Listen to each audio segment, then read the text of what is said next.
Ah, ¿cómo están?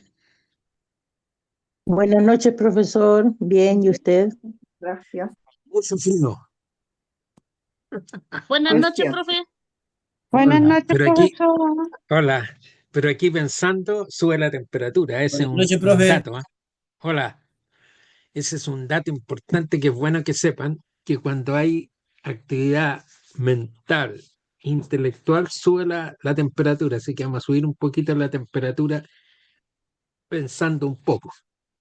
A ver, hay 23 participantes en este momento, lo que es bueno. ¿M?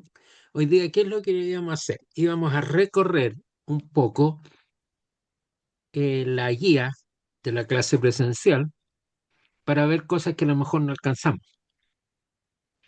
Y también dar una mirada para la próxima clase de un, digamos así, de un formato tipo prueba de la que van a hacer ustedes, pero eso se los voy a enviar en los próximos días, pues trataré de hacer una síntesis de un formato para que ustedes estén preparados y la próxima clase, la próxima semana, la podamos contestar. Ahora nos vamos a abocar fundamentalmente al tema de la clase pasada, de la clase presencial. Así que espero que ustedes tengan ahí el material que se les entregó. Yo estoy con el material que les mandé a ustedes. em, ese día de que les dije que les envío tal y tal cosa. Entonces, ahora yo voy a tirarme a compartir. Aquí lo tengo y ahí apareció. Ok, entonces aquí tenemos, eh, dice la clase de reforzamiento, que en parte vimos algunas cosas, pero siempre se nos quedan cosas en el tintero porque se hace muy poco, la clase es muy cortita, pero hoy día vamos a tratar de alcanzarla toda. Vamos viendo. Como decíamos, la psicología etimológicamente significa estudio del alma. O sea, si uno quiere saber qué significa la palabra etimológicamente, el significado real de la palabra psicología, de clarito, dicen estudio del alma. ¿Por qué? Porque la palabra psique significa alma, pero como está con psicología, viene a ser estudio del alma. Es una de las partes tradicionalmente constitutivas de la filosofía. O sea, esto que nos está diciendo, que la psicología en sus orígenes está en la filosofía, ya desde sus orígenes en Grecia. Constituyó la reflexión sobre el ser humano. Fíjense ustedes, constituyó la reflexión sobre el ser humano. ¿Mm? Sin preguntarse un poco, esto es como un poco de antropología, ¿quién es el hombre? La antropología, acuérdense, significa estudio del hombre. Antropos en griego significa hombre y logosología, estudio. Por lo tanto, la antropología es el estudio del hombre. En cambio, la psicología es el estudio del alma, en términos generales y en particular el alma humana. Recuerden que dijimos que el filósofo Aristóteles reconocía estratos de almas, formas de expresar la vitalidad de un ser, desde los seres más ínfimos como una célula hasta un ser tan complejo como el ser humano. Y ustedes recuerden, además, que en, en esa clase entendíamos tres aspectos propios del tema del alma y de la psique. Por ejemplo, hablamos de un alma o de un principio de vida. Alma o principio de vida es lo mismo. Alma, principio de vida es lo mismo, que señalaba que hay un alma vegetativa, es decir, aquella expresión de vida ínfima, por ejemplo, una célula, una bacteria, tienen un principio de vida extraordinariamente elemental, pero es vida, pero muy básica. Después viene un alma sensitiva, que la tienen ya los animales un poco más desarrollados, como un gato que es capaz de arañar a una persona, estimularse por cosas, etcétera. Y nosotros mismos también. Nosotros tenemos los principios, llamémoslo así, básicos de la actividad viva, biológica en este caso, un alma vegetativa.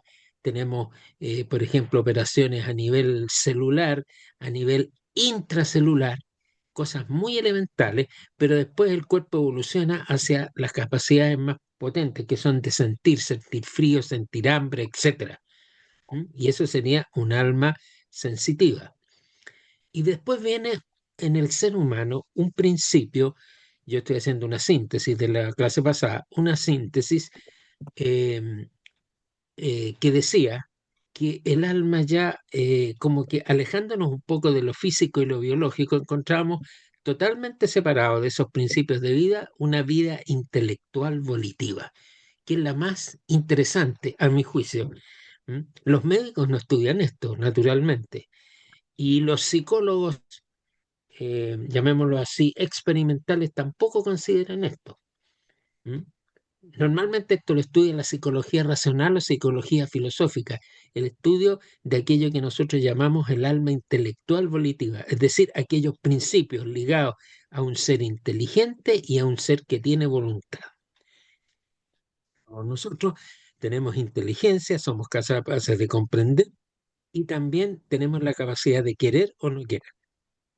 Con la inteligencia, decíamos en la clase, yo comprendo, con la inteligencia yo comprendo y con la voluntad yo quiero. Pensemos, por ejemplo, en un principio de vida bien básico, como una ameba, como un protozoo, como esos órganos absolutamente microscópicos que no tienen ni inteligencia ni tienen voluntad, pero están vivos. En cambio, nosotros tenemos todo eso, pero además separados de eso y no derivados de eso, tenemos un alma intelectual política. ¿Por qué digo separados y no derivados de eso? Porque hay muchos que entienden que el tema del alma humana, del alma espiritual humana, racional, intelectiva, es como la evolución de el alma biológica, el alma fisiológica encargada de los procesos fisiológicos. Y no es así. Está separada, completamente separada de aquellas cosas que nosotros llamamos eh, las cosas propias de un mono, de un perro, qué sé yo, esas están ahí, porque un perro nunca va a poder evolucionar a ser un ser espiritual, por ejemplo. Y yo recurro siempre a este ejemplo que me parece que es bastante ilustrativo. Un niño tiene una mascota. La mascota duerme con él en su habitación y se acuesta a los pies. Y el niño se siente cómodo porque se siente calientito, sobre todo en el tiempo de invierno. Le calienta los pies y ambos están durmiendo, el perro y el niño, la mascota y el niño. Pero ustedes estarán de acuerdo que el dormir del niño no es el mismo dormir de la mascota. ¿Cómo me decís, profe, si ambos están durmiendo? No, porque el alma perdón, el dormir del niño corresponde a un ser que está empapado de espiritualidad, es decir, porque tiene alma espiritual. El otro duerme como un perrito, de acuerdo a las operaciones biológicas propias del dormir de un perro. Ambos están durmiendo, pero el dormir del niño no es igual al dormir de un perro.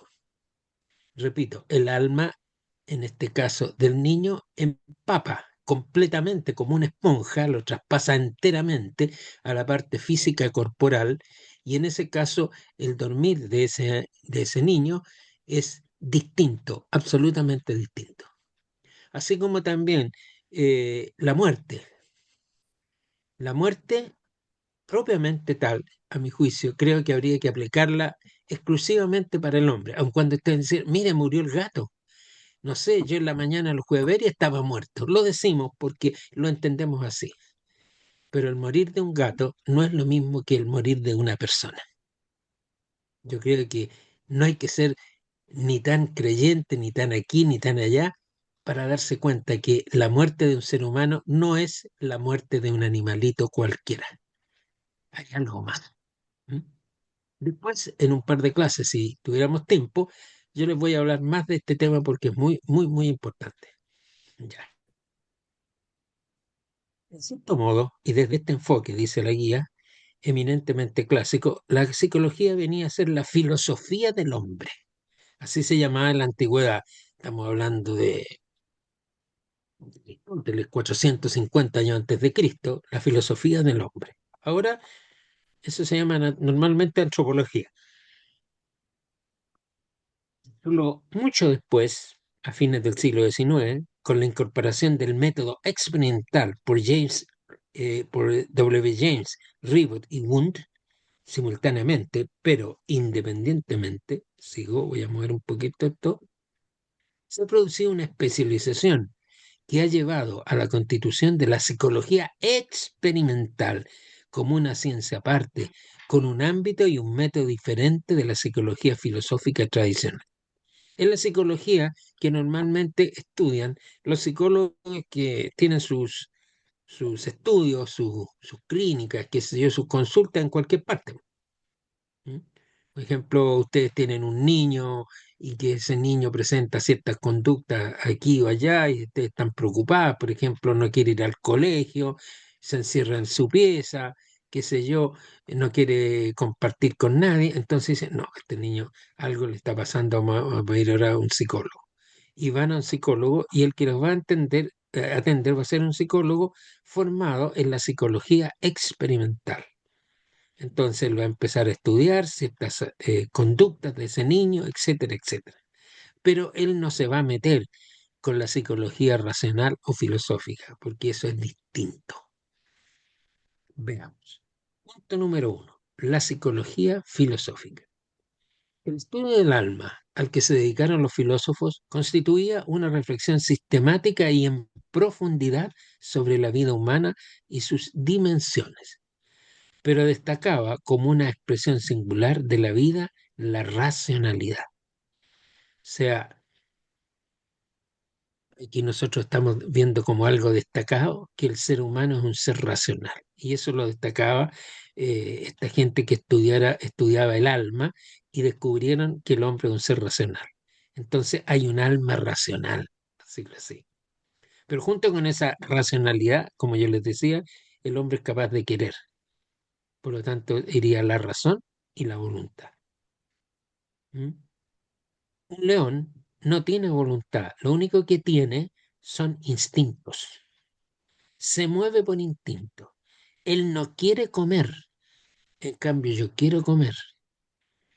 Animal como un león, lo único que quiere es satisfacer el instinto del hambre, que ya queda con la barriga repleta. Nosotros no, pues, tenemos hambre igual que él, pero no la experimentamos de igual manera ni tenemos las mismas conductas de él. Aspectos diferenciados del ser humano respecto de los demás seres vivos. ¿Cuál es ese aspecto? La racionalidad. Es decir, todos nosotros somos seres racionales. Entonces hay una definición clásica del hombre. ¿Qué es el hombre? Un ser racional. ¿Mm? Un ser racional. No obstante, el hombre aparece generalmente como un microcosmos, como una especie de horizonte con fin o síntesis de todos los niveles de la realidad, en la que caben apreciarse una clara jerarquía. ¿Qué significa un microcosmos? Como algo pequeñito. El macrocosmos es el cosmos gigante. El microcosmos es algo que se aplica normalmente al ser humano. El ser humano tiene una vida particular, un microcosmos. No es las galaxias, no esas cuestiones. Esas las ven fundamentalmente los astrónomos. Cuando hablamos del microcosmos humano, nos estamos refiriendo, en este caso, a la interioridad del ser humano. Ese es el microcosmos, la interioridad, algo pequeñito, algo exclusivo del hombre, exclusivo y propio de él. Entonces, ese microcosmos apunta a la interioridad humana, ¿cierto? A lo interior de nosotros, no a lo exterior, porque lo exterior podría ser objeto de estudio de otras ciencias, por ejemplo, la medicina misma.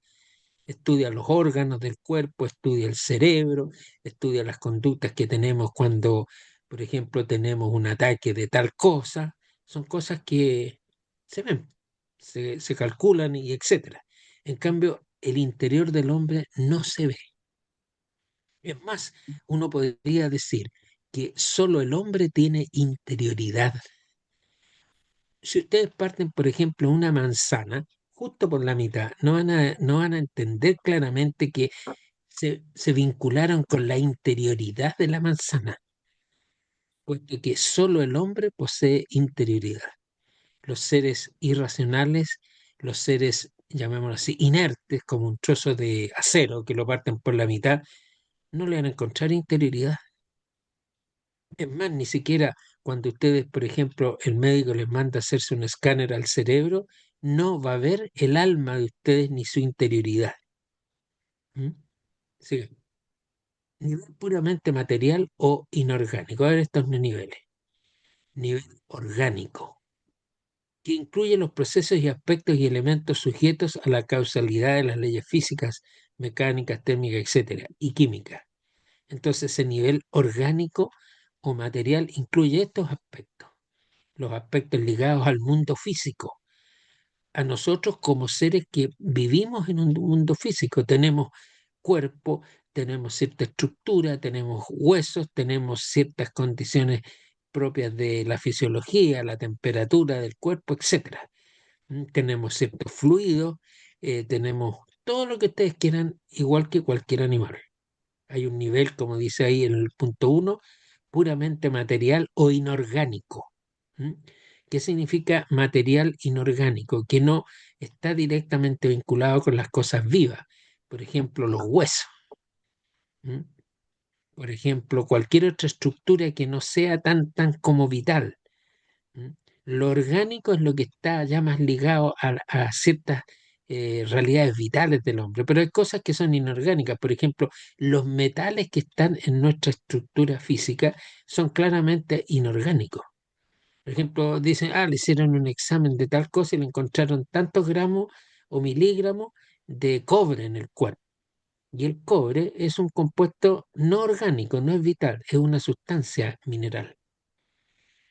Nivel vital vegetativo, equivalente al plano biológico y fisiológico y genético, en el que se aprecian operaciones y funciones básicas, ¿cierto? Lo que yo le decía, el nivel de vida más básico, autoorganización. Partes heterogéneas se constituyen funcionalmente desde un impulso interior propio de un elemento de un todo unitario, el organismo. Es decir, un cuerpo vivo se empieza a organizar desde este nivel, del nivel más básico hasta ya los niveles de carácter ya superior. Por ejemplo, hablamos de la reproducción. La reproducción en los animales, ya sean racionales o irracionales, un gato, un perro o el ser humano, parten a un nivel bien básico, bien vegetativo. Son células que se unen y que progresivamente empiezan a diferenciarse y a generar desde ese nivel tan básico, empiezan a generar tejidos, huesos, órganos, etcétera. ¿Mm? ¿Qué más dice ahí?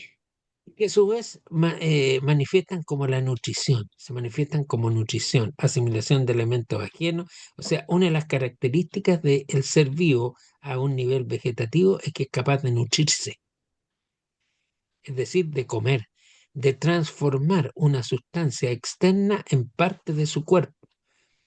Yo me tomo un vaso de leche, me como una manzana y eso que me comí es nutrición y de alguna manera el cuerpo con las operaciones físico-químicas que tenemos a nivel del estómago lo procesa y pasa a formar parte seguramente de algún sector de mi cuerpo. ¿Mm? Yo tomo leche y el calcio presente en la leche se va acumulando en los huesos. Después habla del crecimiento, proceso de sucesión a través de distintas fases de desarrollo continuo, en el que genéricamente cabe observar una fase de maduración y otra de declive. Vamos creciendo. Un niño chico, chiquitito, cuando ustedes eran chicos, yo eran chico, y yo también fui chico. eh, empezamos a desarrollarnos y logramos un cierto nivel y después empezamos a ir para abajo. Llegamos a un punto y empezamos a decrecer. Ya no tenemos la misma fuerza, ya hay muchas cosas que pasan cuando empieza a haber el decrecimiento. Ya, por ejemplo, se entiende de que el hombre y la mujer tienen periodos para ser padres, tener familia, y ya después ya eso como que se complica, se dificulta y definitivamente ya no es posible. Esa es la fase de decrecimiento, ¿cierto? De un ser vivo. Después dice,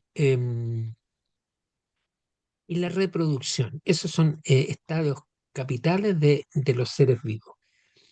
Decíamos, la autoorganización, en donde el cuerpo, a través de estas operaciones fundamentales, se organiza para ir dando después, creciendo y formar un ser adulto. Está la nutrición, que es el proceso por medio del cual nosotros desde el medio externo tomamos algo y lo integramos a nuestro cuerpo. El crecimiento, desarrollo, ya que observa una línea hacia arriba y después descendiente cuando ya vamos llegando al término de nuestra vida, y el tema de la reproducción. La reproducción es simplemente, como dice ahí, entre paréntesis, capacidad de un organismo de generar otros organismos autónomos y análogos. Otra persona, otro ser humano u otro animal. El nivel vital sensitivo, yo creo que les hablaba del alma a nivel sensitivo, que asume los niveles anteriores, los dos anteriores, y añade a ellos dos tipos de operaciones o capacidades: conocimiento sensible y la petición sensible. Voy a partir por el conocimiento, el nivel vital sensitivo, el conocimiento sensible, que incluye procesos de captación y de representación propios de cada especie. Un animalito cualquiera conoce, pero conoce al modo de un animalito. Se relaciona con el mundo y conoce cosas del mundo, pero a su nivel. En cambio, el ser humano ya tiene un conocimiento, pero va más allá de lo elemental. Y después viene la petición sensible. Apetecer significa tener inclinación por algo, tener apetito, inclinación por algo, que en el hombre, genéricamente hablando, constituye la afectividad, y en los animales significa más bien el instinto. ¿M? Entonces, el instinto al animal lo lleva a reproducirse. El ser humano también, la parte instintiva va ahí, metida, pero también está la afectividad. ¿M? La afectividad, el enamoramiento, etcétera. Después vienen los hijos, está presente no solamente la petición propia de la sexualidad, sino que la afectividad. ¿M? Que una persona quiere a otra, qué sé yo. Y en los animales simplemente el instinto. No hay nada más que eso. ¿M? Después viene la noción de alma, psique, ánima, aunque ha venido a considerarse como sinónimo de espíritu humano. El alma racional, en sentido restringido, significa, sin embargo, en general, vida o principio de vida, ¿cierto? Bien claro. Cuando ustedes le hablan de psique o alma, tómenlo siempre como principio vital, es decir, la base de la vida, el alma. La diferencia que hay entre una piedra y un gato que está durmiendo sobre la piedra es que el gato tiene un alma animal, y la piedra que está tibia por el sol, por ejemplo, no tiene alma, es un ser inerte.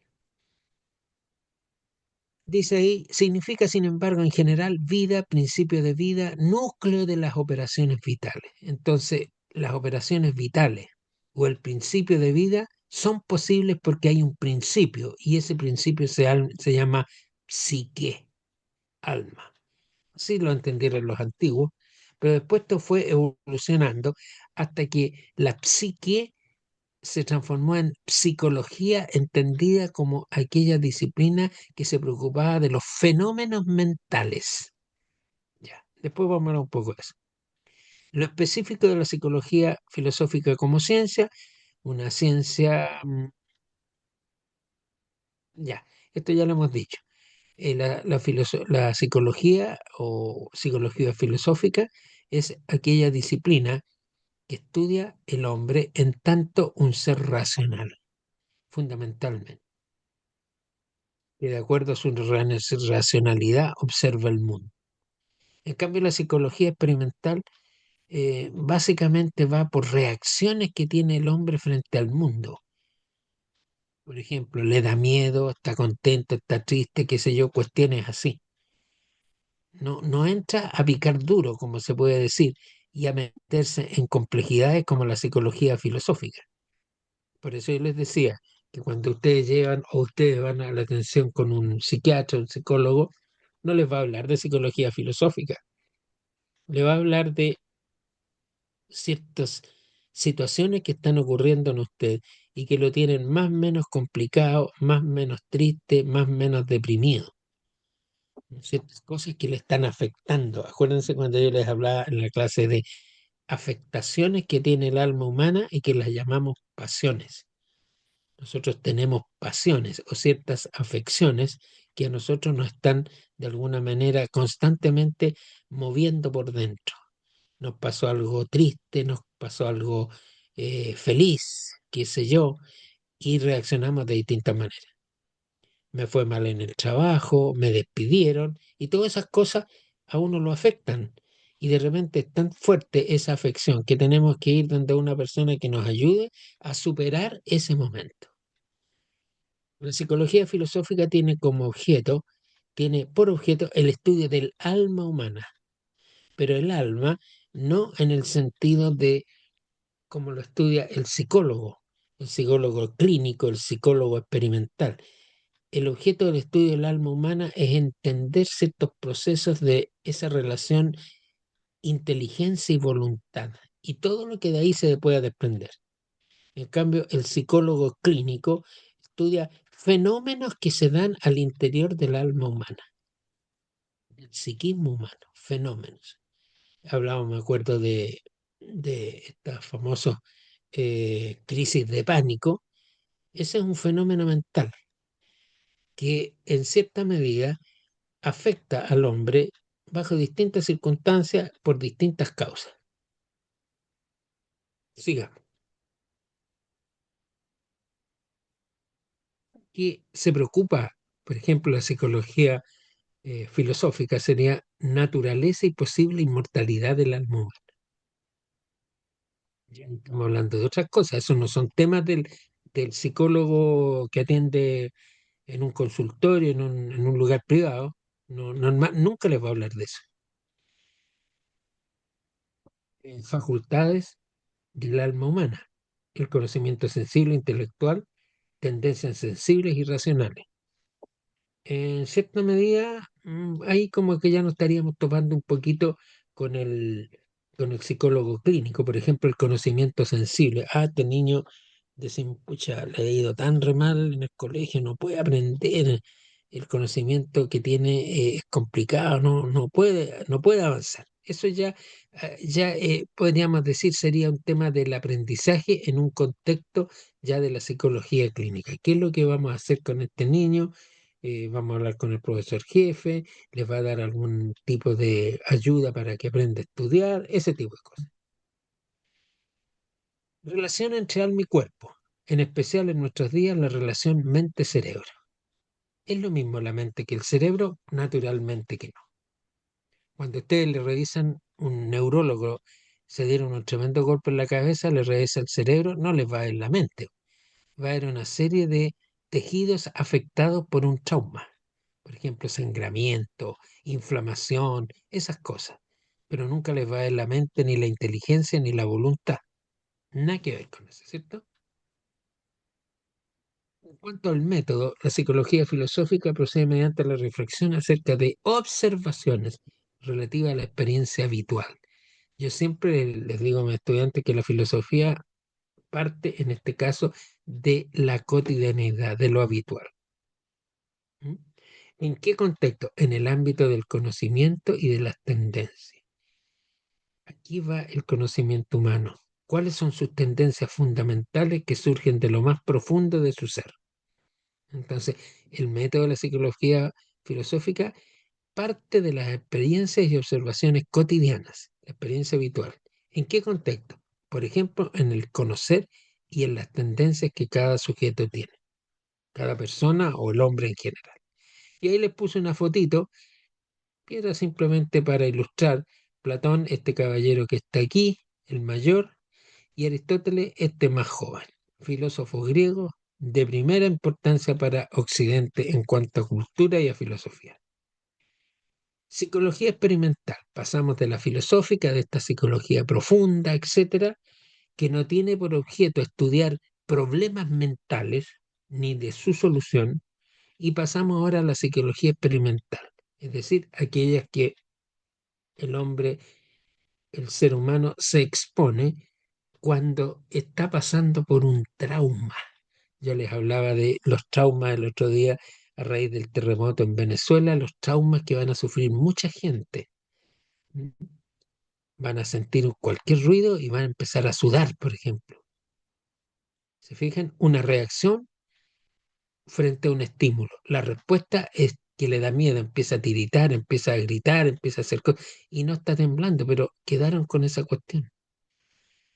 Dicen así a finales del siglo XIX, según hemos dicho. ¿Mm? Su objeto es el estudio y observación de las manifestaciones de la conducta humana.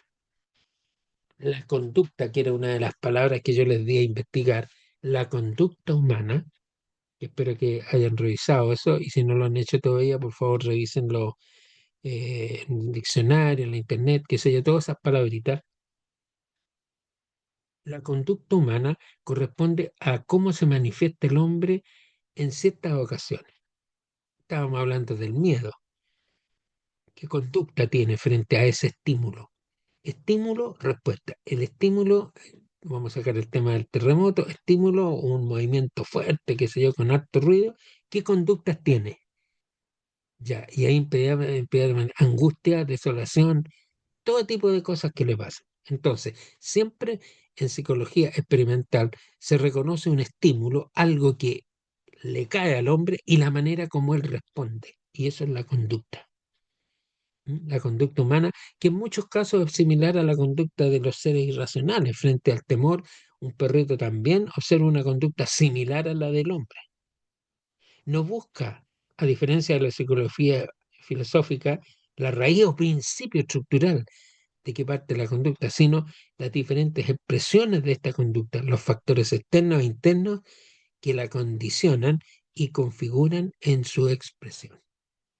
No le interesa ir al fondo filosófico del problema de la conducta, sino que de frente a qué está pasando. Puede decirse, simplificando un poco, que estudia más bien el cómo que el por qué radical. Claro, porque la filosofía o la psicología filosófica estudia el porqué de las cosas.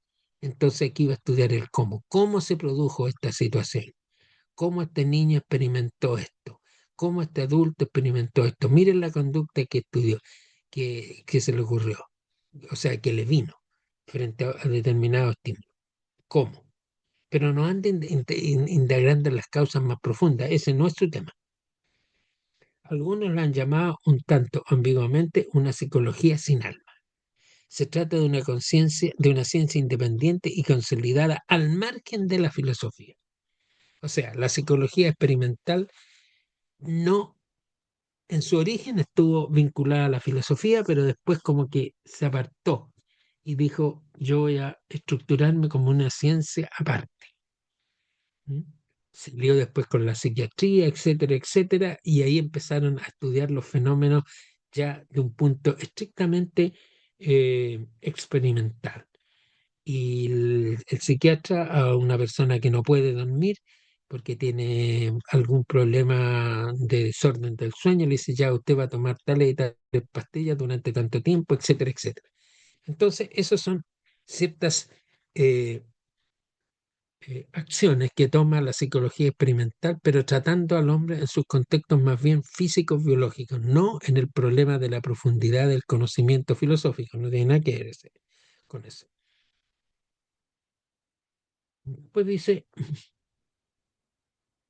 no se opone a esta ni la nula, sino que complementa su reflexión desde otro punto de vista.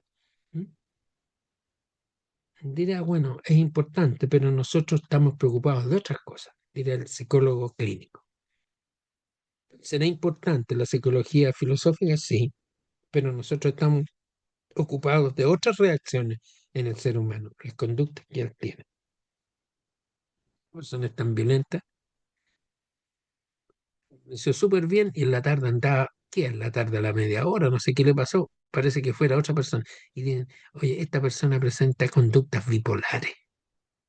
Seguramente ustedes habrán escuchado eso, bipolar. Se presenta de una manera y después al poco rato anda de otra. Oye, este no hay cómo entenderlo porque un día me dice una cosa y a la media hora me está diciendo lo contrario y está contento y después anda súper agresivo, agresivo, etcétera. Conductas bipolares. Esos son propios los temas de configuración mental de una persona, pero no filosófica. Ramas más importantes de la psicología experimental o psicología moderna, como quieran llamarlo. Psicología general. Describe, clasifica y ordena los hechos psíquicos y estudia sus leyes. La evolutiva estudia la conducta humana a lo largo de las diferentes etapas del desarrollo. ¿Mm? Niño, pequeño, infante, adolescente, madurez y senilidad. O sea, hay distintos momentos como uno reacciona de acuerdo a la psicología evolutiva. Cuando ustedes y nosotros éramos pequeños, en la infancia o en la más temprana niñez, frente a ciertos hechos, reaccionábamos, teníamos una respuesta A. Pero frente a esos mismos hechos, cuando ya éramos adolescentes o más grandes, teníamos una respuesta B. Adultos, una respuesta C. Y ya cuando ya estamos más viejitos, una respuesta C. ¿Por qué? Porque el ser humano, desde un punto de vista psíquico, tiene la posibilidad o va evolucionando. Un hombre adulto no reacciona de igual manera frente a un problema que un niño chico. O los problemas de un niño chico no son los del adulto y los del adulto no son los del niño chico. Entonces, para un niño chico perder un autito es como una cosa terrible. En cambio, un ser humano, pobrecito, ya voy a conversar con él. No te preocupes, ya lo vamos a encontrar. Por último, cuando pueda te voy a comprar otro. Listo, se acabó el problema. Después viene la caracterología, estudia la conducta clasificándola según tipos o rasgos definidos. ¿Qué es el carácter? ¿Mm? El carácter no es lo mismo que el temperamento. El carácter es un sello que tiene la personalidad, que es más o menos permanente y que se va adquiriendo por hábitos. El carácter es lo que se forma, repito, por ciertas actitudes repetitivas que yo voy haciendo. En cambio, el temperamento es algo que yo traigo como en mi base genética. Y uno dice, oye, este niño es igual a su abuelo, tiene las mismas características de personalidad. Eso es temperamento. Pero el carácter tiene que ver con los hábitos que de alguna manera la persona va adquiriendo durante su vida. Y esos son voluntarios, se hacen de una manera absolutamente consciente, se aceptan y uno va adquiriendo una manera de ser. Esa que se llama manera de ser es lo que se llama carácter. En cambio, el temperamento, que es un tema muy recurrente en esto de la personalidad, es algo que yo traigo. Mi hija es igual a mi abuelita, súper emotiva, cualquier cosa le daba por llorar y ella salió igual. Eso es temperamento, no es carácter. Después, psicología social, emparentado con la sociología, estudia la conducta humana en función de las relaciones sociales en las que insertan los individuos. En un colegio se pueden dar esos problemas de psicología social. ¿Mm? Un colegio ABC tiene cierto tipo de estudiantes y generan cierto tipo de conductas y esto afecta para bien o para mal a los niños. ¿Mm? Psicología social. Psicología aplicada. Estudian en general la conducta o psicologías de la conducta. Estudian la conducta. ¿Cómo reacciona la ciudadanía? Por ejemplo, les voy a dar un ejemplo muy simple. Respecto de la venta de artículos en un gran supermercado, generalmente en el equipo de ventas de un supermercado, de los grandes que conocemos, no en un almacén de barrio, aunque también uno lo podría aplicar, hay psicólogos aplicados ¿qué? A las conductas del hombre frente a ciertos estímulos. Por ejemplo, para que compren esto, porque la psicología aplicada de alguna manera está señalando que la gente tiene mayor intención de comprar esto bajo este estímulo. Por ejemplo, ustedes van a un supermercado grande, qué sé yo, y generalmente tiene música ambiental. Eso no es para entretener a la gente, ¿ah? Yo se lo voy a decir de frentón, porque la psicología aplicada ha descubierto que la gente cuando escucha cierto, cierta música, ciertas melodías, como que se centra en, como que se concentra más en el consumo y en el comprar. En cambio, cuando el supermercado, imagínense ustedes, está con poca luz y cero música, los niveles de venta no van a ser los mismos que cuando está bien iluminado y cuando hay una música. ¿Mm? Porque la gente se estimula de distintas formas. Cuando ustedes, por ejemplo, ahora no se ven mucho, antes existían bastante las promotoras, ahora no se ve tanto eso. Las promotoras no era una cosa como para hoy que simpática, la gente que vende esto, hay una niña muy bonita, qué sé yo, oiga, esas cuestiones están todas medidas y la empresa no va a invertir en gente que promocione un producto si es que ese no se va a vender, porque el ser humano reacciona así frente a eso. Uy, qué atenta, qué amable, ya, yo lo voy a llevar, yo se lo voy a comprar. ¿Se fijan? Los colores también, profesor, que ocupan muchos locales comerciales, sobre todo el McDonald's. De todas maneras. Estimulan a que los niños pidan cosas y que la gente se entusiasme y qué sé yo, y vamos consumiendo y después le da lo mismo lo que haya que pagar. Si eso ya no es un problema. Es que esta gente que maneja ese tipo de situaciones ya lo tiene estudiado. La psicología, en este caso aplicada al tema de la venta, del comercio, ya lo tiene como que clarito. Entonces, de repente dice, mira, ¿sabes qué más? Yo iba a comprar un kilo de pan y algo para el pan. Y resulta que salí con una lavadora. Nada que ver. O sea, el pan, el kilo de pan, la mantequilla y de paso le metieron una lavadora. ¿Ustedes creen que eso es porque a la señora se le ocurrió así tan fácil? Porque habían muchos estímulos que la fueron metiendo hasta que ¿m? O iba a buscar una de estas cuestiones para el celular, una carcasa. Y resulta que el gallo como que me empolinó la perdí y salí con un iPhone. Y ahora no sé cómo lo voy a pagar, pero me lo enchufó el iPhone.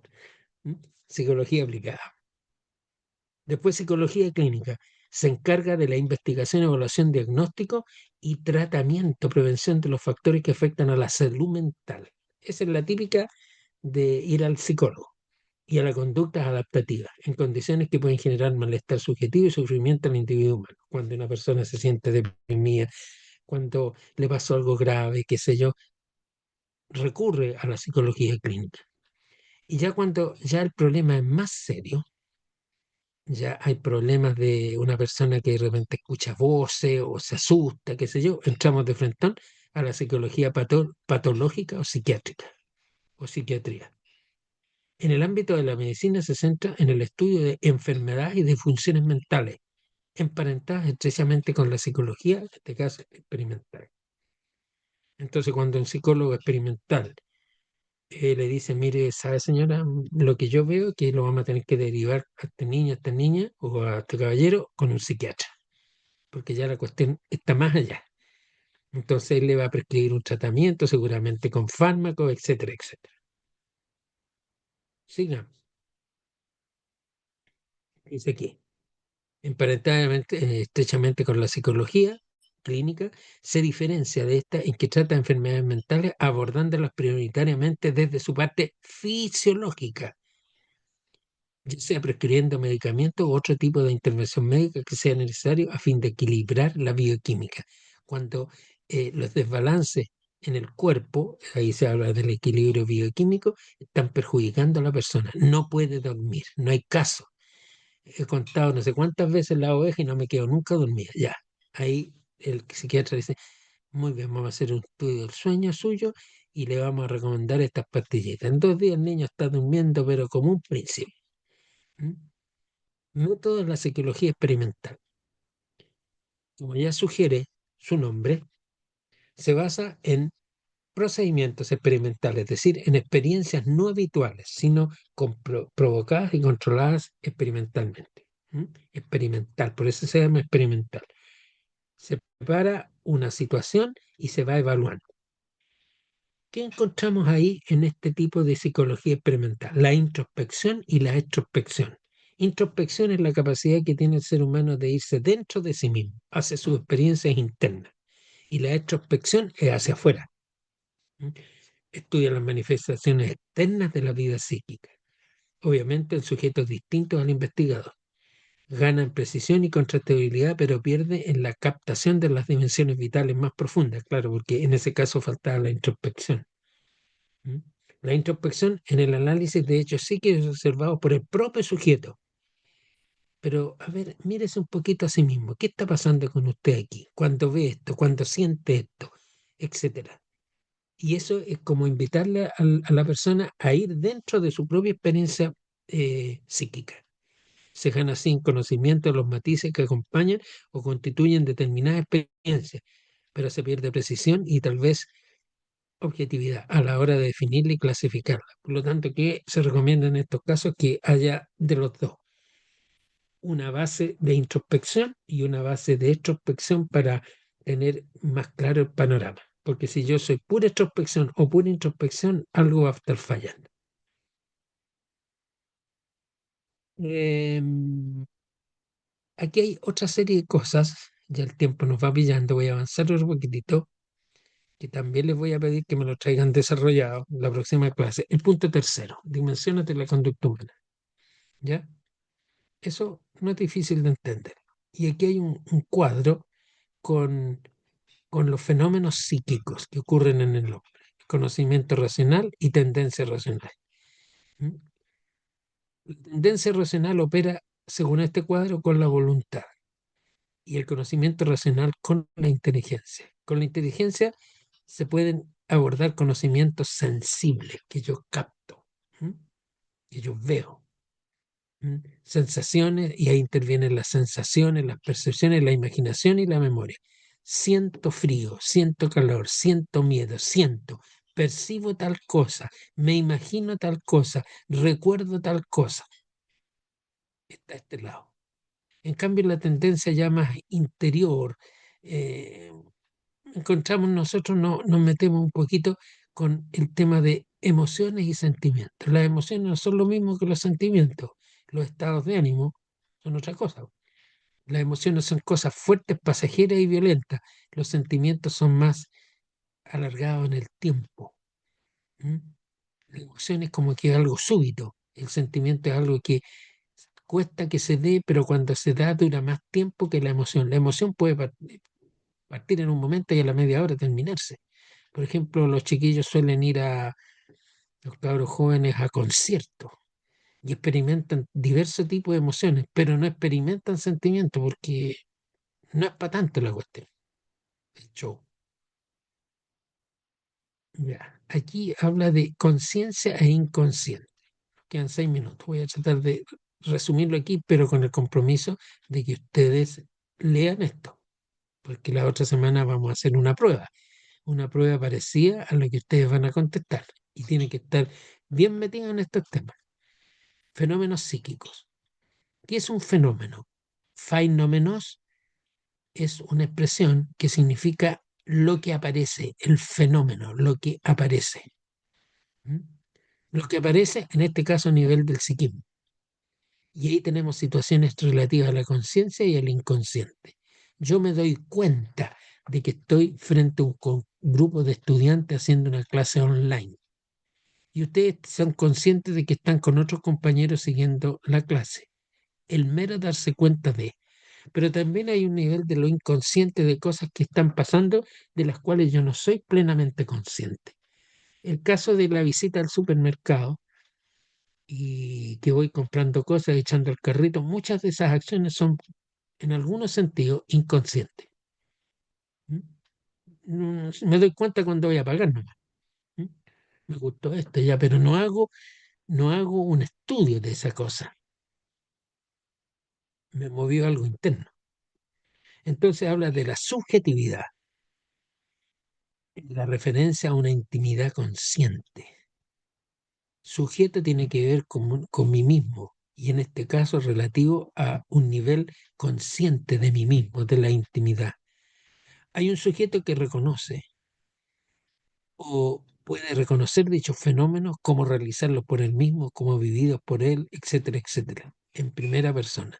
La subjetividad tiene que ver con cómo yo veo las cosas, cómo me las experimento, cómo las vivencio, cómo le estoy viviendo esto, que no necesariamente puede ser lo mismo para otra persona.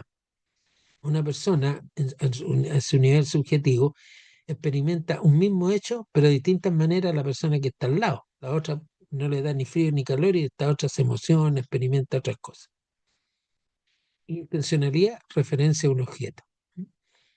Irreductible en su papel al sujeto. ¿Qué significa intencionalidad? Que tiende hacia algo, que se refiere a un objeto. ¿Mm? Entonces, a ver qué dice aquí. Aunque el sujeto puede tomarse a sí mismo como objeto de conocimiento o de tendencia, se produce un desdoble de papeles entre ambos aspectos. El sujeto se vive, es decir, yo como persona me vivo a mí mismo.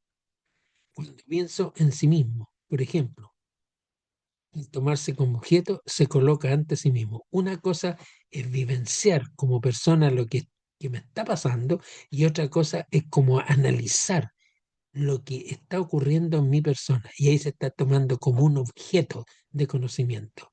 Una cosa es cómo yo estoy viviendo un hecho y otra cosa es cuando yo ese mismo hecho lo empiezo a estudiar. ¿Mm? Acuérdense cuando yo les decía que una de las maneras interesantes de contrarrestar estos síndromes de ansiedad que tienen que ver con las crisis de pánico era que uno tomara como objeto la sensación que le está pasando y no empezara a, a ponerse así como a la defensiva, que no me va a pasar y qué sé yo, no, decía, dejen que fluya nomás la cuestión. Y ahí la empiezan a mirar desde afuera, desde distintos puntos de vista. Y cuando ya reconocen el tema, ya no les va a dar más miedo. Y no van a tener necesidad de tomar ansiolítico y todo esto que dan los psiquiatras cuando les vienen esos problemas. Bien, a ver, aquí viene una síntesis. Hay un montón de cosas que yo sé que nos quedan 2 minutos, pero aquí está lo que yo quería que ustedes vieran porque esto es lo que les mandé la otra vez en su WhatsApp. El inconsciente y el psicoanálisis de Sigmund Freud. Esto me lo tienen que hacer bien. ¿Mm? ¿Quién era Sigmund Freud? Ahí está. Y aquí aparecen ciertas estructuras en que él reconoce la vida psíquica del hombre, que está todo explicado aquí y que lo vamos a reexplicar en la próxima clase antes de yo darles la famosa, entre comillas, prueba. Aquí viene qué es la enfermedad en el psicoanálisis freudiano y después habla del subconsciente, lo que está abajo de la conciencia y que nosotros normalmente no nos damos cuenta, la terapia, cómo este caballero proponía, y hay una terapia que se llama el psicoanálisis, voy a ir a hacerme un psicoanálisis. Es decir, era contar una experiencia y que el otro tipo la fuera analizando. Psicoanálisis, analizar el psiquismo humano en función de lo que yo le voy contando. Y él ahí va a empezar a atar cabos hasta decir, aquí está el problema, aquí está lo recurrente. ¿Mm? Después viene la valoración. Eso lo vamos a hacer en conjunto. ¿Mm? Pero con que hagan lo demás, me conformo. Y lo otro que tienen que hacer, no se olviden las actividades, que próximamente, la próxima clase, vamos a terminar lo que vimos muy rápido ahora, vamos a revisar esto y vamos a entregar ya los materiales para las pruebas que ustedes van a someterse sobre estos temas. Así es que son las 22, fue una clase bastante intensa, creo yo, pero era necesario recorrer varias cosas. Esto yo les dije, ubiquen, escriban ustedes, acuérdense ese día en la clase, cómo entienden esto, pero después ubiquen una definición ya, entre comillas, más académica, más sacada de internet, qué sé yo, qué es motivación, qué es esto, qué es lo otro, porque son las preguntas típicas que ustedes le ponen un caso, por ejemplo, en la prueba, en esta área de psicología, y van a tener que saber esto para poder contestarlo. Bueno. ¿Alguna consulta antes de cerrar nuestra clase? Estuvo muy, muy complicada. No sé, pues ustedes valorarán eso. ¿Qué les pareció esto? ¿Por ahí? Estuvo buena la clase, entretenido. Me gustó, ya. Eso es importante, que vayan aprovechando bien esto y que ahora le saquen el partido que se debe a la guía que ya ustedes tienen y la traen preparadita. Bueno, ha sido un agrado haber estado con ustedes y nos vemos, Dios mediante, la próxima clase. ¿Listo? Buenas Chao. noches, profe, que descanse. Buenas Igual. noches, Bien. profesor. Chao, chao. Gracias. Buenas noches, De profesor, nada. gracias. Buenas Ya. noches, profe. ¿Todo entretenida la clase? Ok, Wea. me alegro. Ya. Listo. Chao, chao. Nos vemos.